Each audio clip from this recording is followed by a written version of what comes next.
Welcome to Sleepy Night, the podcast where we listen, relax, and drift gently into sleep. I'm Thomas, your storyteller for the evening. Thank you for joining me on this peaceful journey.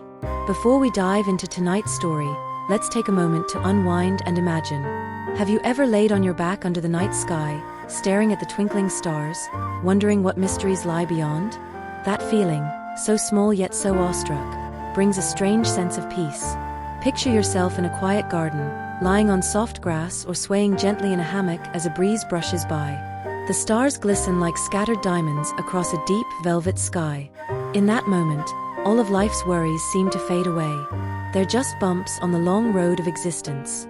And as you gaze at the vast universe, remember this: even though you may feel small, you are an irreplaceable part of this grand tapestry. Right here, right now, you are enough. Let yourself rest, breathe freely, and join me as we begin tonight's story. Long ago, in a quiet seaside village in Greece, there lived an astronomer in a small white house. He had little interest in daily life, for his heart and mind belonged to the stars.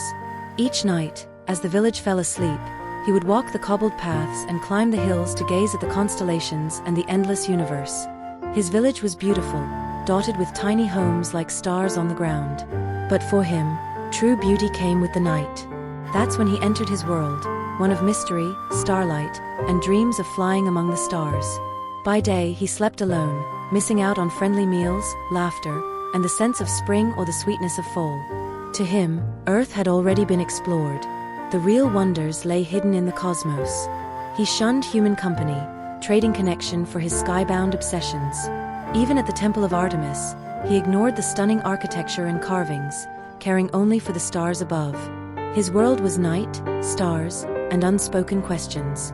But in chasing the far away, he overlooked the simple joys right beneath his feet. One evening, as always, he wandered under the night sky, eyes fixed on the stars. While admiring the Big Dipper and Little Dipper, he tripped over a log and fell hard. A neighbor, hearing the sound, rushed over to help. As he lifted the astronomer to his feet, he smiled and said, "My friend, why do you keep looking to the sky and miss what's right in front of you?" That simple question caught him off guard. He had spent a lifetime looking upward, searching for beauty far away, but never paused to look around. That night, he went to bed early like everyone else. And the next morning, he woke to the sounds of village chatter, the scent of warm bread, and the aroma of fresh coffee. The neighbor invited him for breakfast: crisp bread, creamy cheese, and hot coffee. When was the last time he'd had such a simple yet fulfilling meal? As they laughed about his fall, he joined the others for a walk through the village, discovering charming corners he'd never noticed. Each step was a revelation: the soft earth beneath his feet, the sweet scent of fruit, the hum of the market, and the joy of being present. A new world was opening, right at his feet. That morning turned into a day of rediscovery. Villagers excitedly showed him their favorite places: a girl's blooming garden, the bustling little market full of laughter and gossip.